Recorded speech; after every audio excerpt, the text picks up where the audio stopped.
What's going on, y'all? 75Junction, it's your boy Sherm. I'm here with a very special guest today. Today, we have Keli Nicole Price. Yes, you are. She also goes by Keli Nicole. So for those who don't know, you can please tell us who you are and what you do. Singer, songwriter. They say Grammy Award winning. It's amazing. Right. But, I've done a few things. Congratulations, by the way. Thank you so much. Okay, awesome. So for those who don't know, also, can you talk a little bit more about, what songs you wrote that were nominated for Grammys and won Grammys? Sure. I think the one is Beyonce's Deja Vu, and the album won for Best R&B. R&B, okay. Ooh, don't quote you on it? When I don't know. No, don't quote me on what it won for, but it won. Okay. So being a part of an award-winning record, they put you in the category as an award winner. Okay, I got you. Now, before you started songwriting, did you start singing first, or was it songwriting and then singing? Like, what was the sequence of events for you? So, I've been singing since I was like really young, since single digits young. Oh wow. Okay. Preschool young. Like that was my first solo. Okay. And I cried the whole way through, but I was in key, huh? And but and then just started like singing in church, like most of us do. Right. And kind of grew into someone introduced me to Missy, and on Christmas Day, I think it was like in 1990 something. Christmas Day, Missy like came and picked me up in her mother's car. I think it was a red Corvette. Oh wow. And I sat in her car and I sung for her, and then she like had me. She was like, "When I make it, I'm gonna come back and get you." And I was in my college dorm room, and she did. She did that. Like she came back for me. So.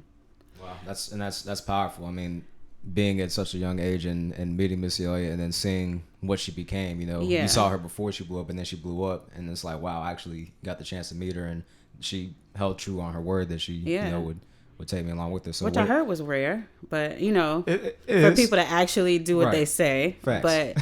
But I mean that's like hometown. I think that's kind of what Virginia does. Like we kind of make sure that we succeed in some kind of way. Absolutely. Absolutely. I mean, her, Pharrell, Chris Brown, Timbaland, Chris, right? I think anybody Trey. from Virginia, Trey Songz. I mean, the list goes on. You know what I'm saying? I mean, we got Drum. I mean, the list goes on as far as Virginia artists that that made and did something to give back to the community. We got Pharrell, doing something in the water, which is phenomenal. I heard. Huge. I heard. Yeah. You going next year? I am going next year. I was a little afraid this year because I was. I got you. Because it's new, anything new. Like most people don't buy the iPhone as soon as it comes out. They kind of wait until the next wave. Yeah, exactly. Yeah. So that was my only thing. But a lot of my friends, a lot of my artist friends went. A lot of my just regular friends, my family went. Said it was a phenomenal event, and I'm like super proud just to like be from here. Not even like know anybody, but just to be from here, just to say we did that here. Absolutely. Yeah. It was just huge, and it was like a breath of fresh air, because we don't have a lot around here as far as like big events and things like that go on, and something in the water, like having our own festival. I never saw a festival on the beach, so that was really I've never seen one on the beach, so don't quote me. I don't know if there is one on the beach, but so back in the day, I'm gonna tell my age. Oh man, we used to have like a Greek fest. It was like a college, like a HBCU college weekend. I want to say it was like Memorial Weekend, and it was popping. Okay. However, there's a lot that happened, and they kind of shut it down. Tourism, they don't want a lot of stuff on the beach, and I think now they're like, maybe we should start bringing something back, to Virginia. So hopefully it'll grow. No, absolutely. Yeah, absolutely. Now, enough about that, though. Let's get back to you. So, let's talk about me. Right, let's talk about you. That's the reason why we're here. So, you currently are based out of California, correct? I am. Okay. Yeah. So, what was that transition like going from Virginia to California, and how can you, I guess, compare and contrast between the cultures between both states? Well, a few things, but I've been moving since I started. I got a taste of what it's like to be outside of Virginia. And I grew every time I went outside of state lines. I grew because I kept meeting other people that are much better than me, that I can just sit under and learn from. So the transition wasn't terribly hard. It was a little hard because I'm a single mother of two. They're now grown, but no matter what, me and my kids, I pick them up one in one arm, one in the other, and I moved to Atlanta. I moved to Los Angeles. I moved back to Atlanta. Then I moved back to Virginia because I started touring, and I started to work outside of the home, and I needed my kids to be with my family. And then I moved back to LA about 7 years ago, and been better for it. Like, LA is somewhere you can dream. Right. And a lot of times, unfortunately, in Virginia, we aren't allowed to. Absolutely. Like, we're told to work a regular job, not even work and do what you're doing. Like, this is incredible, by the way. Thank you. I appreciate it. You're very welcome. But, you know, you could be told not to dream like this. You know, this is a reality. Like, everybody should be able to live a real good reality. But they call it dreaming. Cool. So I can go to LA and I can dream a little bit. I can start new things. I can figure some stuff out and still work in my field every single day. Yeah, and opportunities are afforded to you. And everybody in LA is trying to grow. Like, everybody there is trying to be something else. Absolutely. You literally go into a restaurant and trust that your waitress or your waiter has a headshot in their locker. Like, trust. That's true. I know a couple people from LA, and they do like little, you know, side jobs and things like that. Because obviously, you know, the cost of living is crazy out there. You about to start singing now, huh? Right. About to get those notes going. Right. Just for that, just for the written LA. No, yes, it's crazy from what I heard. So I mean, being in LA and, you know, being a songwriter and doing all these things, obviously you're going to be around a lot of celebrities. You're going to be around, they're afforded all those opportunities to write songs for celebrities. Now, do they have it set up where you have to like sign a NDA saying like, okay, I can't talk about the fact that I wrote for this person for this song? Because I know people nowadays, they get kind of, you know, iffy about like ghostwriters and things like that. No. Like, I'm from, you know, the late 90s, early 2000s. That's when I really started working in this. So, no, I just know the rules. Got you. You've been doing it for a long time. So you know I kind of know to keep my mouth shut or to only talk to who I'm being talked to. I mean, or who's talking to me. Yeah, I got you. That one. Yeah. But yeah, I know the rules. I haven't been asked to sign anything for anybody, but also I don't want to put myself in a situation where that's what I have to do.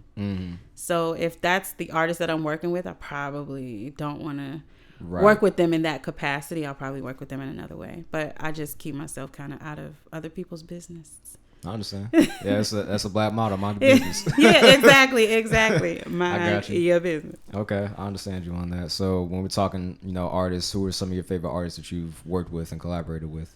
So I've been asked this question, and I have to be really, really, really, really, really super duper honest. I'm a worker.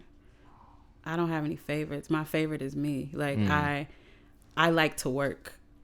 So that's my favorite thing to do, favorite person to work with. So anybody that was willing to work. Anybody who's willing to work, creative, you know, anything really. I don't have a favorite. Okay. I don't have a favorite child. I will not have a favorite artist. I got you. But I literally just love creatives. I love people that are trying to move forward and do better. Like, and that could be an indie artist or, you know, a big superstar. So you're an unbiased woman. Absolutely. Excellent. That's a good quality to have. Except for in the bed. Continue. Right. Okay, I got you. Respectable. I mean, you got your purposes. Everybody got their purposes. Saying. No, I feel you on that. Okay, so, you know, we're talking, you know, musicians, so you don't have a favorite artist that you've worked with. No. So the biggest artist you work with, is it safe to assume that that's Beyonce? Beyonce. Well, I mean, Missy can be considered big as well. True. But when we're talking like Beyonce selling out stadiums still. You know what I'm saying? Missy Elliott, I mean, I got love for Missy Elliott. You know, I got love for Virginia and all that stuff. But I can't put Missy on the same level as Beyonce. But you think otherwise? What's the next question you have? She is considered one of the biggest. Yes. And no, I mean, biggest females, absolutely. Missy Elliott's definitely up there with Beyonce, Rihanna. I mean, but but to you're absolutely right. Beyonce is one of the biggest artists of our time, really. Absolutely. But when it comes to working with some artists, because I'm a writer, I don't get to be in the studio with some of these writers, with some of these artists. So we're writing, and then it's going to them. Like, literally, when I'm finished, I'm walking out, they're walking in. Right. So because they have their own crew, they have their own. Yeah. Sometimes it's not, but I know for the Beyonce record, That record was written about 6 months before she even heard it. Oh, wow. A little known fact. Okay. And then from what I understand, she did like 2 weeks, rented out a full studio, and then did every song that she wanted to do. And so there weren't a lot of people in there, but like her crew, whoever she wanted in there. So she did the record, and it was done. And I heard it on the radio. Nice. I was like, wait, my business. Hello. Did y'all get that right? It's on the radio. What's awesome. My percentage? So right. So I'm gonna get to that point as far as percentages and things like that are concerned. But when you hear your own lyrics on the radio, or just you hear someone singing a song, you're like, oh, hey, I wrote that. Like, what's that feeling like? It's fulfilling. It's satisfying. You feel like, okay, I did not waste my time doing that thing. Right. Because we wrote that in a camp, songwriters camp in New Jersey for Dark Child, Rodney Jerkins. And we were there for 30 days. Oh, wow. Like, my kids were with my mother for 30 days, which, is a huge sacrifice. Absolutely. And we worked day in and day out. We wrote that song in our pajamas. Probably didn't brush our teeth. Not sure. Don't quote me. But we were sleeping, eat, breathe, sleep in the studio. Okay. And we did that song. So, it makes you feel like, okay, those 30 days away from my family was worth it. More than worth it. Right. Because I still get a check every 3 months. Absolutely. Like, this is 10 years later. Absolutely. So now let's go into that. So as far as payments concerned, as far as like legalities, all those things that go into songwriting for an artist, what are some things that people may not know or may be privy to as far as like contracts and things like that? Probably one of the biggest misconceptions about publishing is that I was on that record, by the way. Which one? The Nipsey record. Oh, the Nipsey, which one? Yeah. Real Big with Marsha. Okay. I did vocal production and like some vocals on there. Nice. Yeah. Okay. We'll have to go through the vinyls later and see. It was just good to see that like that. That touched me a little bit. Yeah, for sure. Blue for Nipsey in here too. Man. Right. Dang. All right. Where were we? We were talking about like legalities, contracts, things like that with songwriting. So one of the biggest misconceptions about publishing contracts is that everybody wants one, right? Because they get a payout, but they just need to pay attention to the number of songs that are required for them to fulfill their contracts, because they will say 3 songs. To us, 3 songs is, if I wrote on 3 songs, I can hand them in and I'll be fulfilling my contract. Right. Truth of the matter is, it's not 3 songs; it's 300%. 300%. 300%. So let's say I'm a writer, so that's only 50% of a song. That's if I'm writing by myself. That's if there aren't any samples in the song. That's if the producer isn't taking liberties and doing other things and adding other people, and my percentage goes down, right? But just for shits and giggles, 50%. So if it's 50-50 between you and I, that means that now I have to write 6 songs, right? So you're saying, since you did 50% and you need 300%, you still have 250 other percent that you have to produce. There you go, which means I still have 5 songs at 50%. Man. So people look at it like, I got 20 songs. Like, well, what did you do on those 20 songs? And they have to be accepted. Oh man, so you can write 1,000, but if I don't like 999 of them, you only got 1 song. Oh man. And if you only did a certain percentage of it, that still doesn't help that much. So you got a lot of work to do. And when they say a year, it's like most of the contracts say 1 year, 3 songs, right? 1 year, the end of 1 year is when you finish those 3 songs. Oh, so 1 year can last 3 years. You're stuck. Okay. And on the inverse, it could last 3 months, depending on absolutely if they like absolutely, and at that point you can renegotiate. Yeah. Okay. But I mean, just on the other end, because that's the good part. I'm talking about the other side where people really don't look into it. They think like I got songs, I got joints. It's more than just that. Right. Yeah, but it's not understood, and it's it's made to be that way. Okay, I got you. Now, would you say that the songwriters market is oversaturated? Like, what's the market like for it? Like, do you feel like there's a lot of people in it, or is there not enough people in the market? I think right now, because of social media, it's oversaturated. But I think all of entertainment is a bit oversaturated because we have YouTube. Absolutely, yeah, exactly. And yeah. IGTV. Yeah. And like, so everybody is a star now, and it kind of doesn't allow for people to do real music anymore.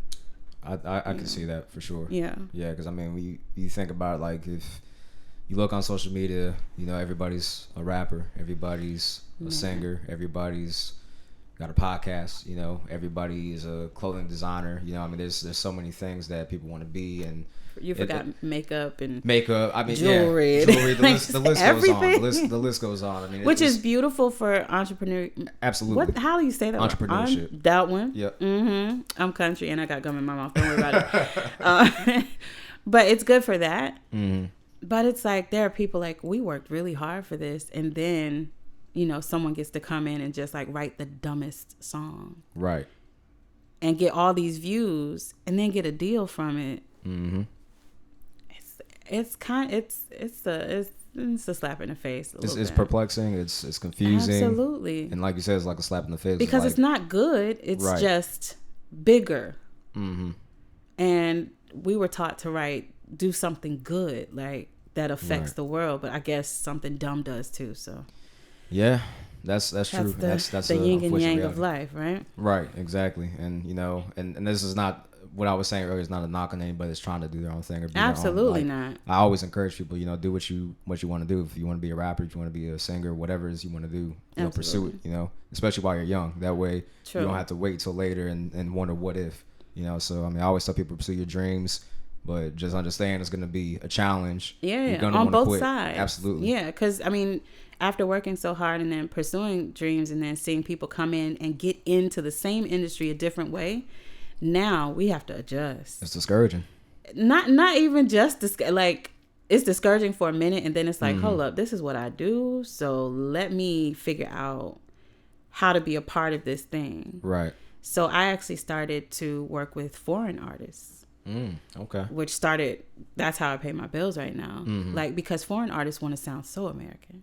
I got you. Okay. I don't know if I'm supposed to say that. That's probably not politically correct, but it's the truth. It is what it is. American pop is bigger than European pop. Right. They want to sound American as far as... What about K-pop? K-pop is huge. Like, K-pop is its own life form. For sure. Like, that I'm actually starting to work with someone now in K-pop. Like, okay. That's a major... Yeah, that's something that I need to check out. I want to check off my list within the next year. Nice.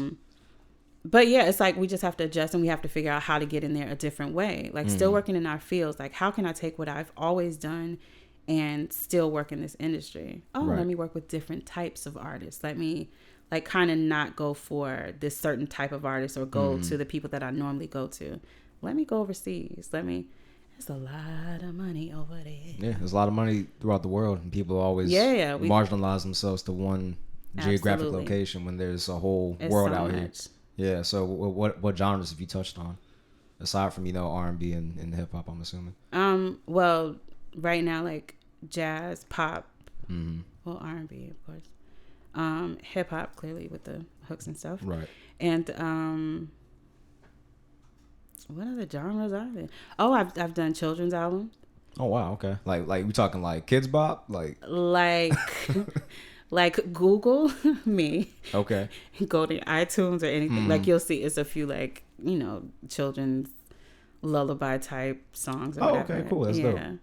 I actually did a whole record with Solange like a few years ago, and it was like in Walmart and everything. Nice. So that was really fun, actually. And my kids were on one of the records. Oh wow. It was pretty fun. Okay. But yeah, like, literally any genre that I'm allowed into, not even allowed into, any genre that I'm asked to participate in, I'm going to show up. Absolutely. Yeah. Has country ever came Country your way? is probably my favorite, but you have to be in place for that. Okay. So actually right now the people that I work with business wise are in that arena. So trying to find a way.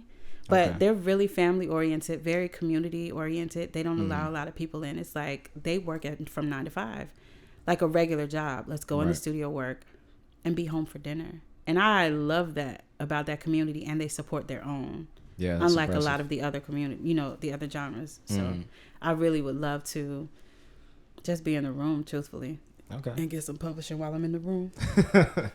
Right. No, I mean, and I wish, like you said, like all genres are kind of oriented like that. Because, I mean, when you're talking about hip-hop especially, I mean, they're always in the studio. They're always producing something. And honestly, it's bad for your health. I saw somebody had posted today, they're an engineer. And they're talking about they wanted to, preach to new engineers and new producers and things like that to take care of their health, to take breaks, to, get up and stretch and to, just do things to get up out of the chair, because you'll get problems over time, like carpal tunnel. You'll have high blood pressure. I mean, it's the stuff that people don't talk about. It definitely needs to be talked about. I would love to like watch that interview. Or it was just a status. He just posted a status. Really? And he was just that's huge. Asking people to that are in that field to be cognizant of that health, because it can get away from you real quick if you don't huge. monitor it. I remember like just recently somebody was talking about what's his name? Steve Harvey. Yeah. And he said something. He was just like, don't sleep, basically. Like telling people like, the East Coast is up already, so you need to be up.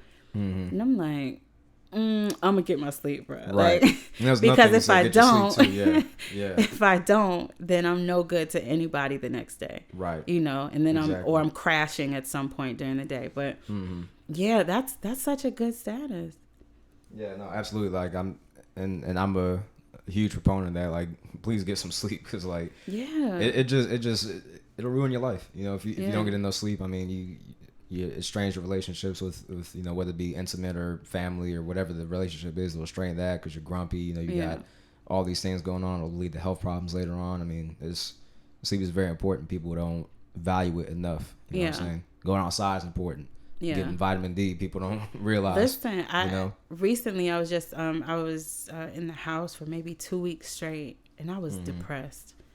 Like straight up. I'm not talking down. I'm not talking tired. I'm talking about like, I was like, what is my life? And just because I'm working from home. I'm recording at home. Right. And it was like every day, and I was literally in my pajamas working. Go to the bathroom, go to sleep, go eat, go like just in my apartment. And then it's like, I need to walk outside. Literally that day I felt better. Just walking outside, just like going to the corner store to get a bottle of water, like I felt so much better. So that I did not realize how important that was. Like, thank you for even bringing that up. Yeah, absolutely. I'm definitely going to make sure that I do that more for myself. Yeah. Yeah. And it could just be a quick break, like just go outside, take a 10-minute walk. You know what I'm saying? Yeah. I mean, it'll surprisingly up your productivity too, I trust that. You get a fresh breath, you're just like, okay, I'm ready. I'm ready to get back to it, and then you can, get stuff knocked out at a more efficient rate, or get your creative juices flowing more, whatever the case may be.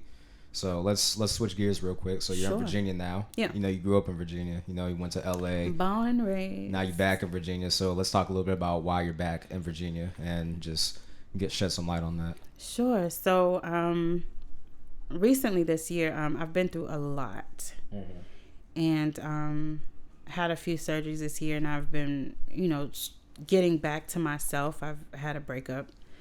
After a few years, both of my kids graduated high school and left the nest. Oh man! And I've never been alone in my life. And just thinking about not being alone personally, I thought about like in music, because I'm still working every day, and having to feel all of these like, trying to get to know myself type things. Me for myself. And I just thought about like other people. And because that's where my heart is. Like, I love people. I loved my family. I love my kids. I love, everything that I've done, my ex-boyfriend, all of that stuff. Like, it was all about other people. And now it's me. And I'm like, how can I help other people? Like, that's still, my heart still went to other people. My life still wants to be like, that's my work. That's my purpose, is how can I help others? Because I feel like I raised my kids good. I love my man right. And everybody's moving on with their lives in whatever way they need to. How can I help somebody else move forward. So I decided to start pretty much a free event to just in the Tidewater area, and like for now, but just a space where creatives can network, and where we can listen to each other, get to know each other. It's always someone that lives close by that needs you. It's always somebody, right? Absolutely. And the thing is, you don't know your neighbor. 9 out of 10 times, yeah, you don't know, or you may know the person next door, but not the person down the street. Right. And I want to introduce you to the person down the street. I want that's in your community of music. Okay. So just have people come out. We're going to start doing it once a year next year, but we've done it twice in Virginia this year, and both times it was a really good turnout. We had the event at one space in Military Circle. It's a amazing space for creatives, by the way. Okay. And we just invited people last minute, not even 5 days. We're not trying to promote it or anything. I don't want lines around the building, but I want people to come that want to come and that need to come, that need to understand the business, that need to meet new people, that want help going further and growing. And so far, so good. I'm really proud of Virginia. I think I put Virginia against anybody any day. Absolutely. Like forever. And I'm not even here, but if anybody says, man, I need some background singers, you want to fly them in? Because I know some people who could kill everything that you think that you have in this room. I bet they could. My money is on them. Producers, singers, writers. I'm trying to build up some more writers. I don't think we have enough in the area yet, and that's where my heart is. Okay. But yeah, just trying to create a space for them to come, network, listen to music, ask as many questions as they need to, and for us to be able to help them go further. And I'm starting to do it in every state next year, and also different countries next year. Oh wow! So, but I had to start at home because this is what I love. This is where my family is, and I refuse to let the people that I know and grew up with fail because I wasn't there to help in some kind of way. So I showed up. And we probably should have done this interview before that. Don't worry about it. It's all good. It's all good. Then know for next year. Exactly. So what time frame are you aiming for next year? Probably around March. Around March, okay. Yeah, so between March and June, only because something in the water is in June, so we might do something to coincide with that. April. It's in April. Oh, so March makes sense. Yeah, March will be. March. So I have my dates off then. I think I had my dates off. So not June. Yeah, June is my birthday. I just want to be here for October. I got you. That's what. Yeah, okay. I got you. You're right. Okay. No, we're tracking. Okay, cool. So you seem like you've kind of transitioned from. I mean, you still are a songwriter. You still do your music thing full time, but you've also transitioned to the point where you're a mentor now. So transitioning from that, just predominantly focusing on that to helping people. Do you attest that to your desire to want to help people, or is it you want to also, facilitating, culturize that area, that songwriting culture and bring that up? So I definitely want to. Yeah. I definitely want to cultivate and also to build up a different type of workspace for myself. That's what I was looking for. I said culturize. Yeah. I was looking for cultivate. I actually like the word though. Culturize. It's nice. It's nice. You might want to call Webster. Right. Just check. Yeah. Trademark it if not. But yeah, I definitely want to create a new workspace for myself. But that means bringing up creatives under me, right? But I gotta trust that they can do the job. Absolutely. So, and I guess in addition to me trying to help them, definitely want to make sure to bring them in and let's move forward together. It's a few producers that I've met so far that I'd really like to be yo, you're with me, let's go.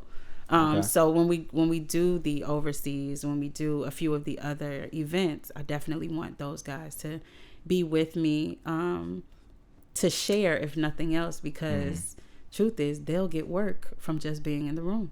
Absolutely. Yeah. Absolutely. Okay. Well, that's very impressive. I'm glad that you are willing to, bring people under your wing and just coach them along. Because, a lot of people, that I've met in the industry, you know, sometimes they're, you know, unwilling to help. They feel like, you know, someone's gonna take their shine or something like that. When in all actuality, that's crazy. Yeah, there's money to be made for everybody. That's you know the thing. Like, if you take my shine, I'm getting some publishing anyway. Why do I care? Exactly. You know, like exactly. Like, if we're doing business together and you're better than me, I was a part of that. That should really make me feel great. Mm-hmm. And again, Missy literally came to my house in a car on Christmas Day when I was a teenager to listen to me sing, and then came back for me. And wanted me to sing wanted me to go on tour with her, wanted me to go in the studio with her. Like, I can't be the product of mentorship and not be a mentor to somebody. Right. That just, I don't think that's purpose living. I think when you get and then you give. I'm so sorry. No, you're fine. Yeah, no, I definitely can see that side of the spectrum now. You know, you were on tour. You did go on tour with Missy, correct? I did. Okay, so when you were on tour with Missy, and you know, just going through life, you know, when you had your kids, and you know, songwriting, and just the day to day, did that add any stress, like, in your life? Did that, you know, cause any stress cracks in relationships or anything like that? Honestly, the biggest crack is relationship. Like, I will never abandon or leave my children, but when it came to having a boyfriend or a fiance or a husband, nah, because my first love is music, and it just never worked. Because I'd even try to dumb myself down to be in the relationship with mediocre ass niggas, and it never worked because I'm better, and not to be like prideful or egotistical or anything. It was just like, you know your worth. I mean, and the fact is, but I also wanted love. You know what I mean? It's like, dang, this mediocre dude want to love me. So you're trying to get it when you could, pretty much. Right. And then after a while, it's like, all right, like, you still haven't risen to the occasion, right? And I'm bored. Okay. This has to be over. And actually, my last relationship went on way too long. I try to do, like, this is so stupid, but it's the truth. I have like a 2-year limit. Okay. And I look forward to the man who can keep my interest and who can love what I do and respect who I am. Like, on that level, not like who I am to him, but who I am to everyone else, who can respect that. That guy's gonna last a long time. Okay. I ain't met him yet. Okay. Husband, potentially. That guy. Okay, that guy. Yeah, and hopefully he didn't, like, die in a war or something. Hopefully not. But hopefully not. Hopefully. I'm sure he's out there though. He'll come around. You know, we'll it's meant to be. It's okay if it's not. I'll be working. I got you. And that's what's important, is that you're doing what you love now. You know, and doing what you love. You know, music is your first love. Yeah. Do you ever, or have you ever felt like, you know, when you're doing those long 2-week long sessions, do you ever feel like it becomes a chore at all? Yeah. Okay. Yeah. I'm glad you're honest with it, because I mean, I love doing the podcast, but sometimes it becomes a chore. You know what I'm saying? Well, it's because, especially when I'm really busy with it. And it stops being fun. It's like it starts becoming like this like robotic. Like, you have to do certain things in a certain way, and it's that part gets tiring. And I think that when I was talking about those 2 weeks when I was just in the house, it was just work. Right. And you know, the setting is the same. You're not talking to anybody, so you get kind of secluded, I guess you say. Yeah. So you're not like communicating with other people. It just becomes this thing. This what's the thing that it's like monotony. Yeah, and that's when it becomes boring. But then you have these moments, right, where it's like it's something new and interesting, and you get to say different things and do different things and play around with different ideas, and then it's like, oh, this is why I'm here. I got you. You know. Okay. So I try to take those moments and make them last in my mind. I got you. Go back to them like, oh, I remember that day. Right. But and honestly, lately I've been trying to do a thing where, so that I won't get so bored in music or entertainment, that I do something for myself, just something, you know, like a spa day or a self-care day or take whatever. A drive. Yeah, I love driving. I do night drives and just listen to music and just drive at night. Yeah, that's the thing. I don't want nobody else in the car necessarily, because don't mess with my playlist. Right. You know. Right. If I want to listen to the same song for 25 times, right. Let me listen to my song. Right. Yeah, and sing all of the yeah. Absolutely. But that to me has become like, and this is just this year. like I said, I'm trying to get back to myself. So, and trying to fall in love again with music in a different way. But so I'm like wide open to whatever life has to bring to me. But I don't think I'll get bored in this next decade, because I feel renewed in some ways. Okay, well, that's amazing. Definitely amazing. You know, and me personally, I try to find different ways to spice up the environment. So like, you know, me, obviously you see I have a lot of LED lights and things like that. Yeah, you know, I it's made, dope in here. Thank you, I appreciate that. But I made this workspace to be somewhere that I could, you know, be comfortable, that kind of embodied my creativity and you know, some of my inspirations and things like that. But it does become monotonous because you're always in here, you're always working in the same setting. So I'll change the lights up. You know, I have a diffuser, so I'll change the fragrances in the diffuser and kind of just keep things what's your favorite? Different. My favorite one right now is eucalyptus. Yeah, I like eucalyptus right now. It was lavender for a little bit, but I was like, let me go eucalyptus and try it out. Too. Okay, nice. Peppermint though opens me up. Peppermint, yeah, that'll open your breathing passages up like crazy. That's like my morning mist. Yeah, I'll be sitting here smelling everything down the street. I'm like, I'm good. Yeah, right. And as a singer, I need like to be open. Yeah, no, so that sure, helps first thing in the morning. But the eucalyptus and the lavender, and I think it's relaxing. Tea tree too. Tea tree is a little too strong for me, just a little bit. Yeah, lemongrass. That one is kind of. That's after I cook. That's the one I'm using. I got you. Because that'll cover everything. Okay. Like that will. Yeah, I'm just. I see. Okay, yeah, so you're a fragrance connoisseur. Yeah. I got you. Yeah. Impressive. Only essential oils though. I'm not essential oil. Okay, fan of a lot of the other poisons. Mm-hmm. No, I mean you call it what it is. I respect that, but yeah. I like the smells though. Absolutely. So I just try to switch things up and just keep things fresh. That makes sense. Yeah, and you're doing an excellent job. Really. I appreciate that. Thank you. So what advice would you give to somebody that wants to be a songwriter? So someone, they're like, you know what, I really want to be a songwriter. I just don't quite know where to start. What would you tell them? Okay, this is gonna sound like dumb advice, but just be good. Okay. Like be dope. Okay. Now how? You know what I mean? Like, so dope, in my opinion, is subjective. So is it? It is, because you heard some dumb stuff on radios and people, the masses are like, oh, this is dope, this is fire. That's fair. And you listen to it. If you're like I will always love you dope. Okay, I got you. You know what I mean? Be longevity dope. Don't be like today dope. Don't be millennial. 15 minutes of fame dope. Yeah, don't be that. Don't be reality TV dope. Well, some reality TV is actually lasting way longer than I thought it would. Then so maybe that's right. Maybe that's dope too. I don't know, but I got you. I'm saying like think ahead, like go think further. Like in 20 years, I've been in this game for 23 years. I'm still only making money from music in whatever kind of way. I teach voice. I do vocal production. I've taught at schools. I've lectured around the world. I have come in just to be on panels. Like I work from home, demoing records. But it's music. It is my passion. It is every aspect of this business. And then I'm starting my own, like the mentorship events. Like be that dope. Be dope where you can live off of this. Okay. Not where you can just like start today and then it's over in a minute. Like be that kind of dope. Think further. And I mean, would it be safe to say to be genuine, to actually genuinely want to do that? Because I feel like a lot of people, that's a part of it. Yeah, a lot of people say they want to do something, and then they'll do it for like a couple months, and they'll be like, all right, I'm good. On to the next thing. We actually met this young lady that came to the event the other day, Saturday. And she just started writing in March. She wrote her first song. She's really excited about her life. I'm really happy for her. Call me in 5 years. You feel me? Right. Because in 5 years, if you haven't grown, this is not what you're supposed to do, first of all. Absolutely. Also, if you haven't made any money off of it, and I'm not talking about money directly from a person. I'm talking about getting checks from overseas and from not just the venue because you did a show at an open mic or something like. Right. I'm talking about when you get publishing. Like when you have built up a business based off of the thing that you're very happy about, then I'm going to know that this is what you're supposed to be doing. Right. But a lot of people, like I can cook, but I'm not a chef. You feel me? Right. Like, cause that ain't what I'm supposed to be doing. Even though I can skate, but you ain't gonna find me at a roller derby.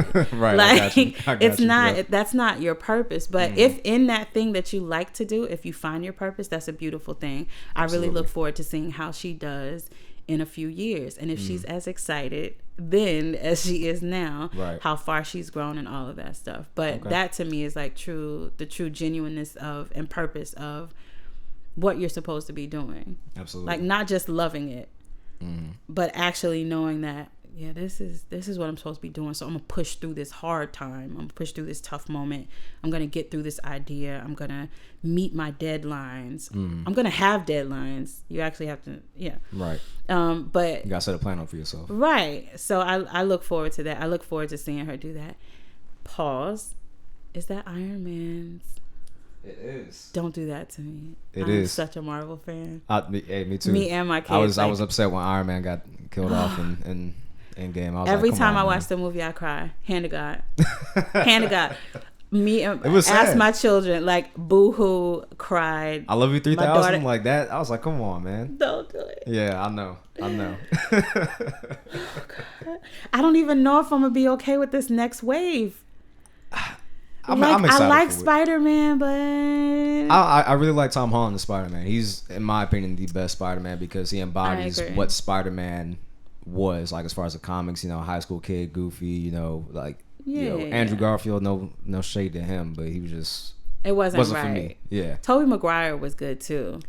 Tobey Maguire, yeah, he was good. He was like our genesis, like for our generation. Right? Yeah, for sure. Like we were like, oh, this is good, and then like three movies, and it's like, well, where he at? And then we start all over again. Exactly. And then we started again. Right. But I'm glad that like third time's a charm. This one definitely, because he was integrated in, and Iron Man made me love Spider-Man. Yeah, for sure. And it was like we did lost you see Homecoming? Yes, of course. And I like how they integrated Iron Man and kind of how he was like that father figure for him through his whole throughout the whole movie. I was like, okay, that's really dope. You don't understand? Like we have the Marvel Encyclopedia at home. Oh wow! Like it's really serious. So it's serious. It's really serious. Okay. Yeah. Impressive. Yeah. So you're a woman of many talents. I mean, many interests. Or many interests. Yeah. Yeah, that too. Okay, I got you. And just to double back real quick, I know we kind of live in the age of PC and stuff like that. I'm not saying that anybody that gets into anything and quits prematurely is, a failure or anything like that. What I'm saying is, it's not wrong to find yourself, because sometimes you have to try new things. So if songwriting is something you want to try, you'll learn real quick whether or not that's absolutely for you. But also in that, you may find your true purpose. Right. You know what I mean? Which may be poetry or literature in some other kind of way. Like you will find something. I definitely want people to try. Right. I just don't want them to try and think that this is it when there's so much further to go. Or try for the wrong reasons. Or try for the wrong reasons. Absolutely. Yeah, I'm just like, keep going. Keep going. Like look further ahead. Because that 5-year mark is going to tell you a lot about who you really are and if this is for you or not. I just want people to be open to that part of it. Like, and don't feel like you failed because this wasn't for you. There's something else for sure. This just wasn't it. So be open to that other thing, because it may be right there. Absolutely. In that moment. Yeah. Absolutely. Okay. Dope. Well, I don't want to take up too much of your time. I know you're a busy woman. You got things to do. I got things to do as well. Do I leave soon? I know. Prematurely, but it's all good. You'll be back. For sure. For sure. So do you have anything that you want to add on a concluding note to the interview? I have no idea. Is there anything else I need to add? No. You did great. I don't know. What else? Words of wisdom, parting words, anything? Jeez. No pressure. I guess that part. Okay. I think the last thing that I really want to offer people is just to really find your purpose in life. It is so fulfilling. Mentoring people is more fulfilling than writing has been, and that's just honest talk. And it's showing my family and my kids that there's more to life than just working. Like actually helping people works too. So I really encourage people to find their purpose, not just their way of living, to really find true purpose and live in it and be open to life and live free. Okay. Yeah. Okay, awesome. That's all I got. I got you. So where can people find you at as far as social media is concerned? Social media, everything is I am Keli Nicole. So it's IAMKELINICOLE. Okay. And my website is www.kelinicole.com. And I'm going to actually release some new music next year. Okay. And I'm just, I'm betting on myself, man. Okay. Real talk. I'm betting on myself. This is gonna be a great decade. Excellent. It's gonna be good. Okay, cool. Well, I just want to thank you for coming out here and give my platform the opportunity. Thank you I appreciate for having me. Absolutely. Absolutely. It was a pleasure. All right, well, I guess we'll close on that. So, all right, y'all, make sure y'all go ahead and follow Keli Nicole Price on all social media platforms. Make sure y'all go ahead and check out some of her songs she's written. She's super dope. She's a very genuine woman, and she's out here killing the game from Newport News, Virginia to Los Angeles. You know, she's out here representing 757, even all the way over there on the other side of the country. So, yeah, appreciate you. Thank you. Absolutely. All right, 75 Junction out.